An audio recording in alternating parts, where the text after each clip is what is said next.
Assalamualaikum warahmatullahi wabarakatuh. Alhamdulillahirabbil alamin.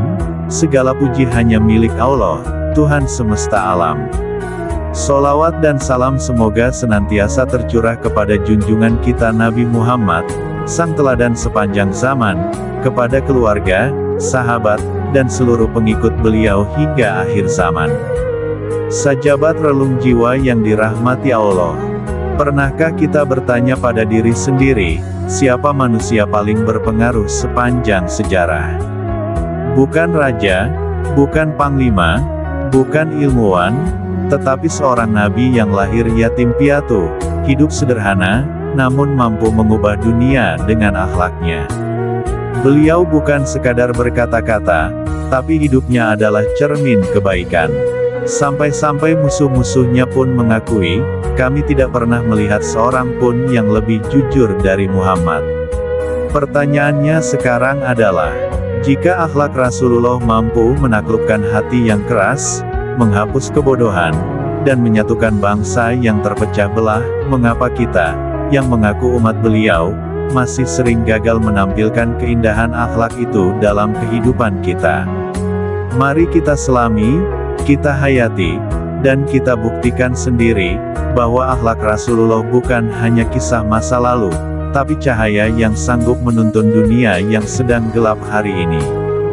Berikutnya, akhlak kepada sesama manusia. Senyum adalah sedekah. Menjaga lisan, tidak menyakiti dengan ucapan. Menolong yang lemah, menyantuni anak yatim.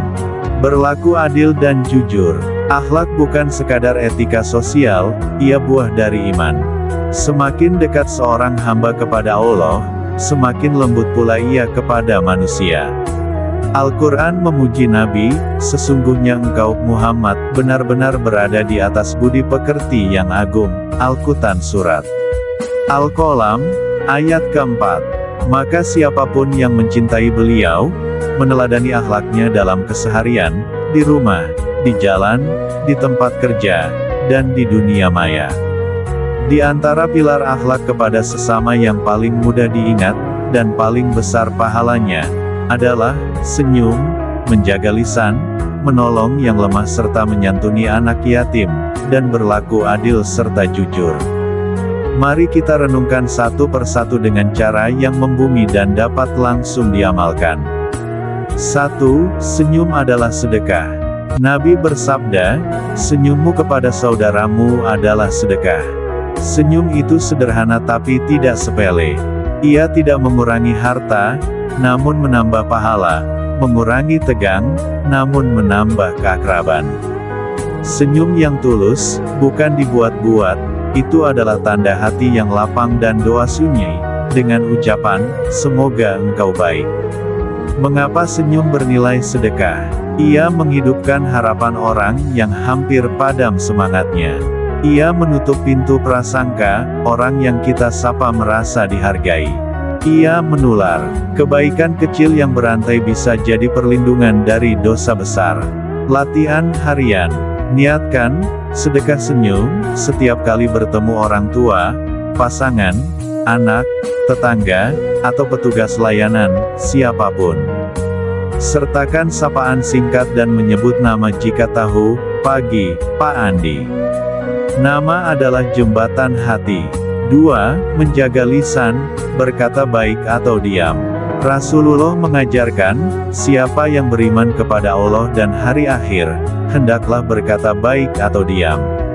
Lisan, dan kini jari jemari di media sosial, adalah amanah.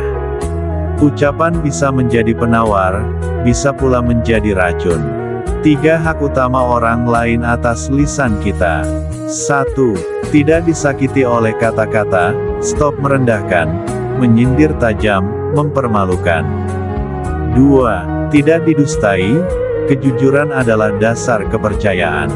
3. Tidak dizalimi oleh kabar palsu, berhenti sebelum menyebar hoaks atau gosip. Filter 5T sebelum bicara, kirim pesan. Tepat, benarkah faktanya? Terpakai, ada manfaatnya. Tentram, nadanya lembut, tidak memicu api. Tepat waktu, saatnya pas, orangnya siap. Tanggung jawab, jika dikutip kembali, masih siap ditanggung. Dikisahkan, seorang Badui pernah kencing di sudut masjid. Para sahabat marah, tetapi Nabi menahan mereka, lalu meminta dibawakan seember air untuk menyucikannya. Beliau menasihati si Badui dengan tenang. Lihatlah, kelembutan lisan lebih efektif daripada kemarahan, pesan sampai, hati pun selamat. Nomor 3 akhlak pada sesama adalah, menolong yang lemah dan menyantuni anak yatim. Allah menolong hamba selama hamba menolong saudaranya. Kita dikelilingi, yang lemah, lansia, difabel, pekerja harian, orang yang sedang sakit, pelajar yang kesulitan biaya, tetangga yang tertimpa musibah, ibu tunggal, dan tentu anak yatim yang kehilangan pelindung utama. Mengapa menolong itu menguatkan kita? Mengikis ego, dari aku pusatnya, menjadi kita saling memikul. Mengundang pertolongan Allah pada kesempitan kita. Membuat harta menjadi berkah, bukan sekadar banyak. Tentang anak yatim, Nabi bersabda, aku dan orang yang menanggung anak yatim kedudukannya di surga seperti ini, sambil merapatkan 2 jari. Dekat sekali, maka siapapun bisa menjadi peringan beban mereka. Amalan praktis yang realistis, rutin kecil tapi istiqomah, sisihkan nominal tetap tiap pekan, bulan untuk paket makan, pulsa belajar, atau beasiswa sederhana. Jadi, kakak asuh, nilai dan waktu, temani PR, bimbing baca, dengarkan cerita mereka. Kadang telinga yang tulus lebih mahal daripada uang. Jaga harga diri penerima, beri dengan cara yang halus, jangan unggah wajahnya tanpa izin, doakan tanpa menyebut kekurangan.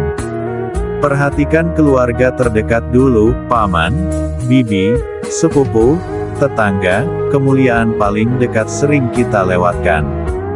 Dan yang keempat, berlaku adil dan jujur. Keadilan adalah puncak akhlak sosial. Al-Quran menegaskan, berlaku adillah. Karena adil itu lebih dekat kepada takwa. Al-Quran Surat Al-Maidah, ayat ke-8. Adil berarti menempatkan sesuatu pada tempatnya, sekalipun terhadap orang yang tidak kita sukai.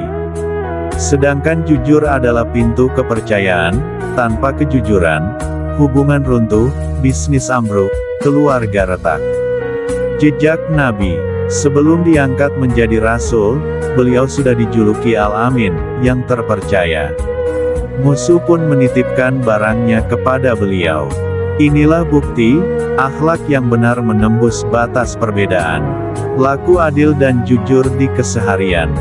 Dalam keluarga, bagi waktu dan perhatian setara untuk anak, dengarkan sebelum menghakimi. Di tempat kerja, usaha, transparan soal harga, jujur soal kualitas, tepat janji.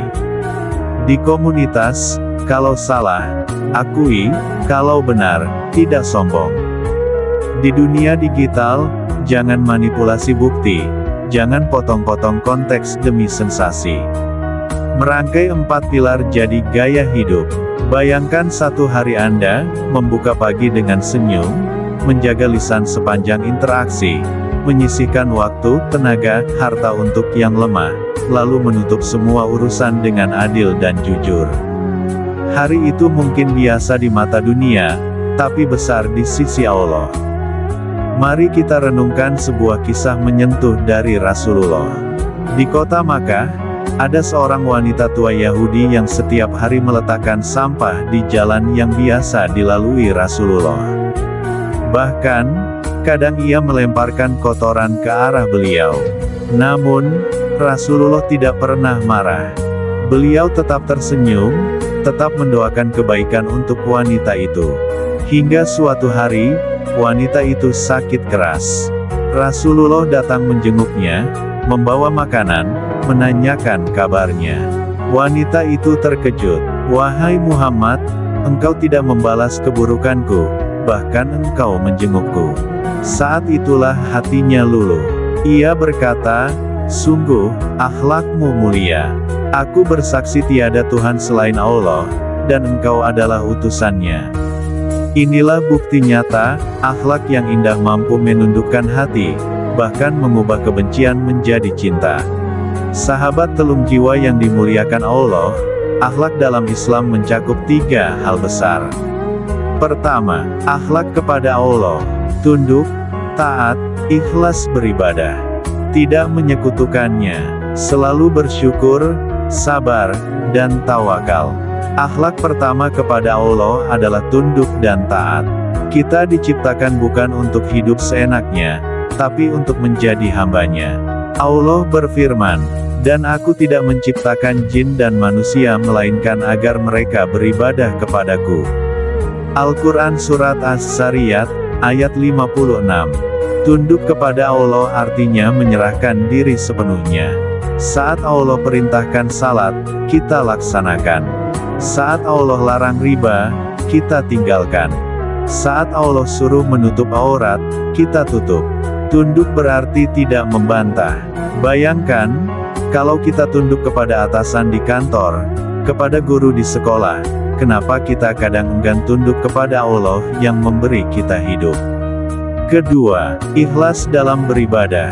Allah tidak butuh ibadah kita, tapi kitalah yang butuh.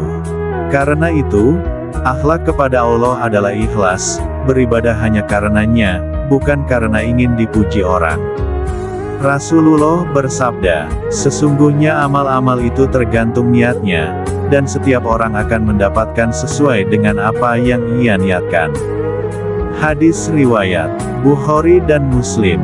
Ikhlas itu seperti akar pohon. Tidak terlihat, tapi menopang segalanya. Kalau akar busuk, pohon akan tumbang. Kalau niat kita rusak, amal sebesar gunung bisa runtuh. Pembagian akhlak yang ketiga, itu berakhlak kepada alam dan makhluk hidup. Rasulullah melarang menyiksa hewan. Islam mengajarkan kita untuk hemat air, menjaga lingkungan. Bahkan menyingkirkan duri dari jalan adalah bentuk akhlak mulia. Suatu hari, seorang sahabat bertanya kepada Rasulullah, "Ya Rasulullah, siapakah orang yang paling dekat denganmu di akhirat?" Beliau menjawab, "Orang yang paling baik akhlaknya di antara kalian." Hadis riwayat At-Tirmidzi. Lihatlah, bukan yang paling kaya, bukan yang paling pintar, tapi yang paling indah akhlaknya. Sahabat relung jiwa, Islam bukan hanya tentang salat dan puasa. Islam adalah agama yang melahirkan pribadi mulia, yang menebar kasih sayang, yang menghadirkan ketenangan. Kalau kita ingin dicintai Allah dan Rasul-Nya, mari kita hiasi diri dengan akhlak indah. Mulailah dari hal kecil, jujur, sabar, ramah, senyum, menahan marah, memaafkan. Ingatlah, dunia bisa kita genggam dengan kekuasaan, tapi hati manusia hanya bisa kita genggam dengan akhlak mulia. Ya Allah, jadikanlah kami hamba-hamba-Mu yang sholih. Hiasi hidup kami dengan akhlak mulia. Jauhkan kami dari akhlak yang buruk. Dan wafatkanlah kami dalam keadaan husnul khatimah. Amin amin ya robbal alamin. Wassalamualaikum warahmatullahi wabarakatuh.